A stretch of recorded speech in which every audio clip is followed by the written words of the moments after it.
Road భద్రత పాటిద్దాం, ఆనందంగా జీవిద్దాం. ఇక్కడ కనిపించే ఈ ట్రాఫిక్ లైట్స్ గురించి మీకు ముందే తెలుసుంటే కామెంట్ చేయండి, లేదంటే సమాచారం కోసం చివరిని చూడండి. ఇప్పుడు మనం రాజధాని అమరావతిలో ప్రధానమైన గ్రామం మండాడాన్ని అయితే మనం ఈ వీడియోలో అయితే చూడబోతున్నాం. సీడ్ యాక్సెస్ రోడ్ నుంచి లెఫ్ట్ టర్నింగ్ తీసుకున్న తర్వాత మనం చిన్న రోడ్లోకి అయితే వెళ్తాం. ఈ సీడ్ యాక్సెస్ రోడ్లో ముందు కూడా ఒక లెఫ్ట్ టర్నింగ్ అయితే ఉంది. ఇది బిఫోర్ ఒక డైవర్షన్, దేనికంటే ఒక కల్వర్ట్ నిర్మాణం గురించి అయితే బిఫోర్ అయితే ఇక్కడ డైవర్ట్ చేయడం అయితే జరిగింది. ఇప్పుడు మనకి ముందు కనిపించే ప్రాంతం, ఈ ఫ్లెక్సీలు ఏవైతే ఉన్న ప్రాంతం ఉందో ఇదంతా కూడా గతంలో రాజధాని రైతులు ధర్నా చేసిన ప్రాంతం. ఇప్పుడు మనకి ఫ్లెక్సీలు కనిపించే ప్రాంతం అంతా కూడా టెంట్లు వేసి రాజధాని రైతులు ధర్నాలు చేసిన ప్రాంతం అది. అక్కడ నుంచి మనం బయలుదేరిన తర్వాత ఈ రోడ్డు అంతా కూడా నిన్న మొన్నటి దాకా, అంటే ఎలక్షన్ రిజల్ట్స్ వచ్చే వరకు ముళ్ళ మొక్కలతో, అంటే పక్కనున్న మొక్కలన్నీ కూడా రోడ్డు మీదకి వచ్చేసి దారి సగం కనిపించేది కాదు. ఈ పక్కన ఎడ్జెస్ కూడా అంత బాగుండేది అయితే ఏమీ కాదు, తుమ్మ చెట్లతో ఉండేది. ఇప్పుడైతే దీన్ని క్లీన్ చేసేసి, అంటే అది క్లీన్ చేయడం అంటే రోడ్డు పక్కనే కాదు, రోడ్డుకి ఇరువైపులు కూడా పక్కన చూసారు ఒక లెవెలింగ్ చేసిన మిషన్ కూడా ఉంది.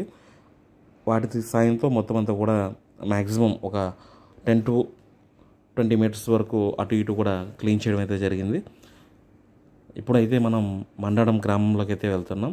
ఈ మండాడం గ్రామం పక్కనే తాత్కాలిక సచివాలయాన్ని అయితే నిర్మించడం జరిగింది. తాత్కాలిక సచివాలయం అంటే అదేదో 2 రోజులు 3 రోజులు ఉండేది అయితే కాదు. తాత్కాలికమైంది అంటే సచివాలయం ఇక్కడ తాత్కాలికంగా ఉంటుంది. అక్కడ నుంచి సచివాలయం మారిపోయిన తర్వాత ఆ భవనాలని వేరే వాటికి, అంటే ఇంకా వేరే ఆఫీసులకు కావచ్చు, దేనికైనా కావచ్చు, దాన్ని ఉపయోగిస్తారు అన్నమాట. అక్కడికి రోడ్డుకి ఇరువైపులా కూడా రాజధానిలో ఏ ప్రాంతానికి వెళ్ళినా, అమరావతి ఏ ప్రాంతానికి వెళ్ళినా అటు ఇటు కూడా భారీ ఫ్లెక్సీలు అయితే ప్రజెంట్ అయితే దర్శనం ఇస్తున్నాయి. ఎందుకంటే ఇప్పుడు ఎలక్షన్ రిజల్ట్ వచ్చి కొత్త గవర్నమెంట్ ఏర్పడిన ఆనందం ఒకటైతే, గతంలో ఇది రాజధాని కాదన్నారు, మళ్ళీ రాజధాని అనే ఒక రాజముద్ర తిరిగి వచ్చింది కాబట్టి అందరూ కూడా ఆనందంతో ఎక్కడికక్కడ ఫ్లెక్సీలు అయితే ఏర్పాటు చేయడం అయితే జరిగింది. ప్రస్తుతం తాత్కాలికంగా నిర్మించిన సచివాలయానికి అత్యంత సన్నిహితంగా, అంటే దగ్గరగా ఉండే గ్రామం మనం ఇప్పుడు చూసే మండాడ గ్రామం. ఇప్పుడు మనం ముందుకెళ్ళిన తర్వాత రైట్ టర్నింగ్ తీసుకుంటే సచివాలయం వైపు వెళ్తాం, లెఫ్ట్ తీసుకుంటే ఉండవల్లి. అంటే యాక్చువల్గా అమరావతికి వచ్చే బస్సు రూటు ఇప్పుడు మనం రైట్ టర్నింగ్ తీసుకుంటున్నాం కదా, ఈ రూటు మనం సీడ్ యాక్సెస్ రోడ్ నుంచి అయితే ఒక చిన్న రోడ్డు గుండా మనం వచ్చాము. మ్యాక్సిమం సచివాలయానికి వచ్చే వెహికల్స్ అన్నీ కూడా ఇదే రోడ్లో ప్రయాణం అయితే చేస్తాయి. ఇదంతా కూడా మండాడం సెంటర్. ప్రజెంట్ అయితే అత్యంత బిజీగా, అంటే ఎప్పుడు బిజీగా ఉంటుంది, కానీ రాజధాని వచ్చిన తర్వాత ఆ బిజీ మనం మాటల్లో చెప్పవసరం లేదు. ఇక్కడ కూడా ఈ సెంటర్లో కూడా మా రాజధాని రైతులు అయితే ధర్నా అయితే చేసేవారు. అంటే అక్కడనే కాదు, ముఖ్యమైన ప్రదేశాలు అన్ని చోట్ల కూడా రాజధాని రైతులు అయితే రాజధానికి అమరావతినే ఉంచాలని ధర్నాలు అయితే చేయడం జరిగింది.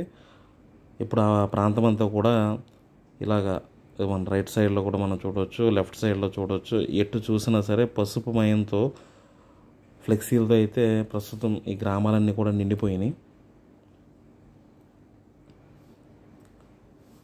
ఇప్పుడు రాజధాని గ్రామాలు ఎలా ఉన్నాయో చూపించాలనేది నా ఉద్దేశం. ఆ ఉద్దేశంతోనే నేను ఈ వీడియోలో అయితే చూపించడం అయితే జరిగింది. ఇప్పుడు చివరికి వెళ్ళిన తర్వాత, అంటే ఈ రోడ్ స్ట్రైట్ వెళ్ళిన తర్వాత రైట్కి వెళ్తే హైకోర్టుకి వెళ్తుంది, లెఫ్ట్కి వెళ్తే సచివాలయంకి వెళ్తుంది. ఈ వీడియో అయితే ఇక్కడితో ముగిస్తున్నాను. ఎందుకంటే మరీ లెంతీ వీడియో అయినా కూడా చూడటం కొంచెం ఇబ్బందిగా ఫీల్ అవుతున్నారు కాబట్టి ఇక్కడితో అయితే వీడియో అయితే ముగిస్తున్నాను. నేనైతే ఇప్పుడు లెఫ్ట్కి తిరిగి సచివాలయంకి అయితే వెళ్తున్నాను. వీడియో ప్రారంభంలో ట్రాఫిక్ సిగ్నల్ ఇమేజ్ని అయితే నేను చూపించడం జరిగింది. దానికి సమాధానం రెడ్ పడితే ఆగిపోమని, ఎల్లో పడితే ప్రయాణించడానికి కావచ్చు, లేదంటే ఆగడానికి కావచ్చు సిద్ధంగా ఉండమని, గ్రీన్ పడితే వెళ్ళమని. మన ఏరియాలో చాలా చోట్ల ఈ ట్రాఫిక్ సిగ్నల్ ఉండవు, ఉన్న చోట్ల కూడా పనిచేసే పరిస్థితులు కొన్ని చోట్ల ఉంటుంది, కొన్ని చోట్ల ఉండకపోవచ్చు. కాబట్టి మన వాళ్ళకి కొంతమందికి తెలుసు, కొంతమందికి తెలియదు. ఏదేమైనా కూడా మనం అందరూ కూడా రోడ్డు భద్రత పాటిద్దాం, ఆనందంగా జీవిద్దాం.